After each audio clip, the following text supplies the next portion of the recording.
ನಮಸ್ತೆ ಗೆಳೆಯರೆ. ಇವತ್ತು ನಾನು ಹೇಳೋಕ್ಕೆ ಹೊರಟಿರೋ ಸಿನಿಮಾ ಕಥೆ ಫೈಟಿಂಗ್ ಮಾಸ್ಟರ್ಸ್. ಹಾಗಿದ್ರೆ ಬನ್ನಿ ಕಥೆ ಕಡೆ ಹೋಗೋಣ. ಸ್ನೇಹಿತರೆ, ಕಥೆ ನಡೆಯೋದು ಕೀಮ್ ಅನ್ನೋ ವ್ಯಕ್ತಿಯ ಸುತ್ತ. ಕೀಮ್ ಒಬ್ಬ ಅನಾಥ ಹುಡುಗ. ಬಾಲ್ಯದಲ್ಲಿ ತನ್ನ ತಂದೆಯನ್ನು ಕಳೆದುಕೊಂಡಿರುತ್ತಾನೆ. ಅವನನ್ನು ಒಬ್ಬ ಬಾರ್ ಮಾಲೀಕ ಸಾಕಿರ್ತಾನೆ ಹಾಗೂ ಒಬ್ಬ ಬೌದ್ಧ ಸನ್ಯಾಸಿಯ ಜೊತೆ ಬೆಳೆದಿರುತ್ತಾನೆ ಮತ್ತು ಬೌದ್ಧ ಸನ್ಯಾಸಿಯ ಜೊತೆಯಲ್ಲೇ ಇರುತ್ತಾನೆ.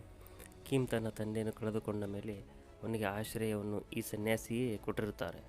ಕಷ್ಟ, ಸುಖ, ಹತಾಶೆ ಎಲ್ಲವನ್ನೂ ಕೀಮ್ ಆ ಗುರುವಿನ ಜೊತೆಗೆ ಹಂಚಿಕೊಳ್ಳುತ್ತಿರುತ್ತಾನೆ. ಕೀಮ್ ಹಾಗೂ ಮತ್ತವನ ಸ್ನೇಹಿತರು ಹಡಗಿನಲ್ಲಿ ಪ್ರಯಾಣಿಕರ ಜೊತೆ ರಿಸೆಪ್ಷನಿಸ್ಟ್ ಆಗಿ ಕೆಲಸ ಮಾಡುತ್ತಿರೋರು. ಕೀಮ್ ಜೊತೆ ಡುವಾ ಮತ್ತು ಡವ್ ಅನ್ನೋ ಇಬ್ಬರು ಸಿಸ್ಟರ್ಸ್ ಕೆಲಸ ಮಾಡುತ್ತಿರುತ್ತಾರೆ.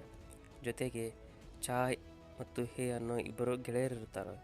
ಇವರೆಲ್ಲರೂ ಪ್ರಯಾಣಿಕರಿಗೆ ಒಳ್ಳೆಯ ಸರ್ವಿಸ್ ಕೊಟ್ಟು ಬೆಸ್ಟ್ ವರ್ಕರ್ ಆಗಿ ಅವ್ರನ್ನ ಖುಷಿಪಡಿಸುತ್ತಿರುತ್ತಾರೆ. ಆದರೆ ರಾತ್ರಿ ಆದ ಮೇಲೆ ಇವರ ಇನ್ನೊಂದು ಜಾಬ್ ಶುರು ಆಗುತ್ತೆ. ಅದೇ ಬಾರ್ ಕಮ್ ಬಾಕ್ಸಿಂಗ್ ಜಾಬ್. ಅಲ್ಲಿ ಬರುವ ಎಲ್ಲ ಕಸ್ಟಮರ್ಸ್ಗಳಿಗೆ ನಿಮ್ಮೆಲ್ಲರ ನೆಚ್ಚಿನ ಬಾಕ್ಸಿಂಗ್ ಈಗ ಶುರು ಆಗುತ್ತೆ. ನಮ್ಮ ಹುಡುಗ ಚಾಯ್ ಜೊತೆ ಫೈಟಿಂಗ್ ಮಾಡಲು ನಿಮ್ಮ ಹತ್ರ ಯಾರಾದರಿಗೂ ಶಕ್ತಿ ಇದ್ದರೆ ಮುಂದೆ ಬನ್ನಿ ಎಂದು ಕರೆಯೋದು. ದುಡ್ಡು ಮಾಡೋಕ್ಕೆ ಇವರೇ ಒಂದು ನಿಯಮ ಮಾಡಿರುತ್ತಾರೆ. ಅದೇನೆಂದರೆ, ಬಾಕ್ಸಿಂಗ್ ಮಾಡುವಾಗ ತನ್ನ ಎದುರಾಳಿ ಎಷ್ಟೇ ಬಲಶಾಲಿಯಾಗಿರಲಿ ಅಥವಾ ವೀಕ್ ಆಗಿರಲಿ ಅವರ ಜೊತೆ ಹೊಡೆದಾಡಿ ಅವರಿಂದ ಒದೆ ತಿನ್ನಬೇಕು.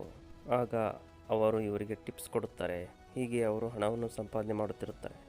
ಇಲ್ಲಿ ಬೆಲ್ ಮಾಡುತ್ತಿರೋ ವ್ಯಕ್ತಿನೇ ಈ ಬಾರ್ ಮಾಲೀಕ ಪಾರೋ ಹಾಗೂ ಆ ಇಬ್ಬರು ಹುಡುಗಿಯರ ತಂದೆ ಡವ್. ಒಮ್ಮೆ ಹೇಗೆ, ನಿನಗೆ ಹೊಡೆದಾಟ ಬಿಟ್ಟು ಬೇರೆ ಕೆಲಸ ಬರೋದಿಲ್ವಾ? ನಾಳೆ ಕಸ್ಟಮರ್ಸ್ ಇಲ್ಲ ಅಂದರೆ ಈ ಬಾರ್ನ ಕ್ಲೋಸ್ ಮಾಡಿ ಹೋಗಬೇಕಾಗುತ್ತದೆ ಎಂದು ಹೇಳಿರುತ್ತಾಳೆ. ಆದರೂ ಅವನು ಕೇರ್ ಮಾಡಿರೋದಿಲ್ಲ. ಮಾಲೀಕ ಪಾರೋಗೆ ಒಂದು ನೋವು ಇರುತ್ತೆ. ಕೀಮ್ ತಂದೆ ಸಾಯುವಾಗ ಅವನ್ನ ಕಾಪಾಡಿಕೊಳ್ಳೋಕ್ಕಾಗಲಿಲ್ಲ ಅಂತ, ಮತ್ತು ಬಾಕ್ಸಿಂಗ್ ಮೇಲೆ ತುಂಬ ಪ್ರೀತಿ ಇದ್ದರೂ ಅದನ್ನು ಕಲಿಯೋಕ್ಕಾಗಲಿಲ್ಲ ಅನ್ನೋದು. ಅದಕ್ಕೆ ಪಾರೋ ಕಿಮ್ ಮತ್ತು ಅವನ ಸ್ನೇಹಿತರಿಗೆ ತನ್ನ ಮಕ್ಕಳಿಗೆ ಜೊತೆ ಸೇರಿ ಛಾಯಾ ಫೈಟಿಂಗ್ ಅನ್ನೋ ಬಾಕ್ಸಿಂಗ್ ಟ್ರಿಕ್ಸ್ನ ಹೇಳಿಕೊಡ್ತಿರ್ತಾನೆ ಆವಾಗವಾಗ. ಅದರ ಜೊತೆಗೆ ಶ್ರದ್ಧೆ, ಡಿಸಿಪ್ಲಿನ್ ಹಾಗೂ ಮೈಂಡ್ ಕಂಟ್ರೋಲ್ ಮಾಡುವುದು ಹೇಳಿಕೊಡುತ್ತಿರ್ತಾನೆ. ಕಿಮ್ ತನ್ನ ಬಾಲ್ಯದಲ್ಲಿ ನಡೆದ ಒಂದು ಘಟನೆಯಿಂದ ತುಂಬ ನೊಂದಿರುತ್ತಾನೆ. ಅದು ಅವನ ಅಪ್ಪನ ಮೇಲಾದ ಹಲ್ಲೆ ಮತ್ತು ಸಾವು. ಒಮ್ಮೆ ಕೆಲವು ರೌಡಿಗಳು ಅವನ ತಂದೆಯ ಮೇಲೆ ಹಲ್ಲೆ ಮಾಡಿ ಅವರನ್ನು ಸಾಯಿಸಿರುತ್ತಾರೆ. ಅದು ಕೀಮ್ನ ಮನಸ್ಸಿನ ಮೇಲೆ ತುಂಬ ಪರಿಣಾಮ ಬೀರಿರುತ್ತೆ. ನಿನ್ನ ಅಪ್ಪನನ್ನು ಕೊಂದ ಹಾಗೆ ನಿನ್ನನ್ನು ಕೊಲ್ಲುತ್ತೇನೆ ಎಂದು ಆ ರೌಡಿ ಹೇಳಿ ಹೋಗಿರುತ್ತಾನೆ. ಅದು ಆವಾಗವಾಗ ಅವನ ಸ್ಮೃತಿ ಪಟಲದ ಮೇಲೆ ಬೆಂದು ಹೋಗುತ್ತಿರುತ್ತೆ. ಈ ವಿಷಯವನ್ನು ಕೀಮ್ನ ಬೌದ್ಧ ಸನ್ಯಾಸಿಯ ಮುಂದೆ ಹೇಳಿದಾಗ ಆ ಸನ್ಯಾಸಿ, ನೋಡು, ನಾವು ಯಾವಾಗಲೂ ನಮ್ಮ ಶತ್ರುಗಳ ಸಾವನ್ನು ಬಯಸಿ ಅದರ ಬಗ್ಗೆ ಯೋಚಿಸುತ್ತಾ ಕಾಲಹರಣ ಮಾಡಬಾರದು. ಬದಲಿಗೆ ಸಮಯಕ್ಕೆ ಅವಕಾಶ ಮಾಡಿಕೊಡಬೇಕು.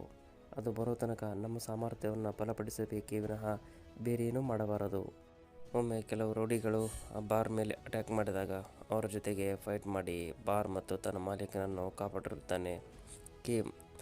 ಡುವಾ ಒಮ್ಮೆ ಕೀಮ್ ಮುಂದೆ, ಫಾರಿನ್ ಬ್ರೋಕರ್ಗೆ ನಮ್ಮ ಬಾರ್ ಪಕ್ಕದ ಜಾಗ ಇಷ್ಟ ಆಗಿದೆ, ಅವರು ಬಂದರೆ ನಮ್ಮ ಕಸ್ಟಮರ್ಸ್ ಎಲ್ಲ ಆ ಕಡೆ ಹೋಗ್ತಾರೆ ಎಂದು ಹೇಳುತ್ತಾಳೆ. ಆಗ ಕೀಮ್, ನಾನಿದ್ದೇನೆ, ನಿಮ್ಮ ತಂದೆ ನನಗೆ ಅದಕ್ಕೋಸ್ಕರನೇ ಬಾಕ್ಸಿಂಗ್ ಹೇಳ್ಕೊಡ್ತಾ ಇರ್ತಾರೆ, ನಾನು ಕಾಪಾಡ್ತೀನಿ ಎಂದು ಹೇಳುತ್ತಾನೆ. ಆಗ ಒಬ್ಬ ರೌಡಿ ತನ್ನ ಜೊತೆಗೆ 4 ಹುಡುಗರನ್ನು ಕರೆದುಕೊಂಡು ಈ ಬಾರ್ಗೆ ಬರುತ್ತಾನೆ. ಅಲ್ಲಿ ಆ ಬಾರ್ ಮಾಲೀಕ ಮತ್ತು ಅವನ ಮಗಳು ಆಡುತ್ತಾ ಕುಳಿತಿರುತ್ತಾರೆ. ಅಲ್ಲಿಗೆ ಬಂದ ಆ ರೌಡಿ, ನೀನು ಈ ಜಾಗನ ನಮಗೆ ಬಿಟ್ಟು ಕೊಡಬೇಕು ಎಂದು ಕೇಳುತ್ತಾನೆ. ಆದರೆ ಆ ಮಾಲೀಕ ಅವನ ಮಾತಿಗೆ ಕೇರ್ ಮಾಡೋದಿಲ್ಲ. ಆಗ ಆ ರೌಡಿಗಳು ಮಾಲೀಕನನ್ನು ಹೊಡೆಯಲು ಶುರು ಮಾಡಿದಾಗ ಹೇ ಬಂದು ತಾನು ಫೈಟ್ ಮಾಡುತ್ತಾನೆ.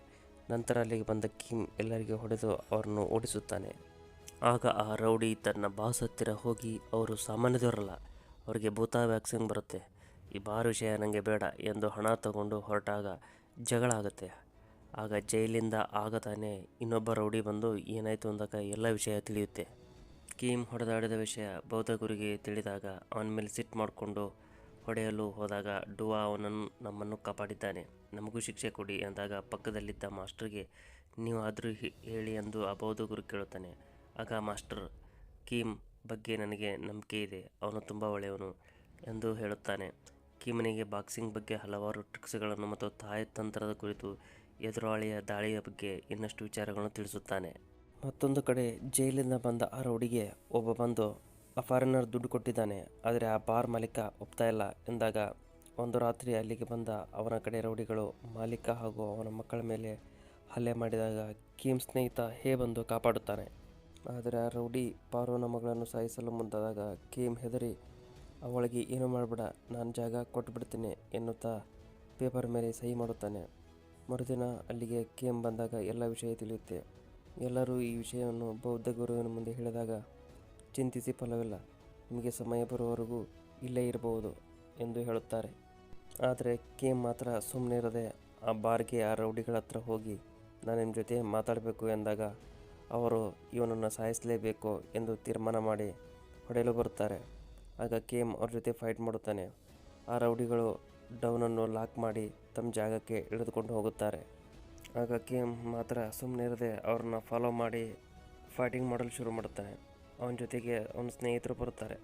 ಸ್ವಲ್ಪ ಸಮಯ ಕಳೆದ ಮೇಲೆ ಕೇಮ್ಗೆ ತನ್ನ ಗುರು ಹೇಳಿರೋ ಭೂತಾಯ ಬಾಕ್ಸಿಂಗ್ ತಂತ್ರದ ಬಗ್ಗೆ ನೆನಪು ಬಂದು ಹೊಡೆದಾಡಿದಾಗ ಆ ರೌಡಿ ಸಾಯುತ್ತಾನೆ.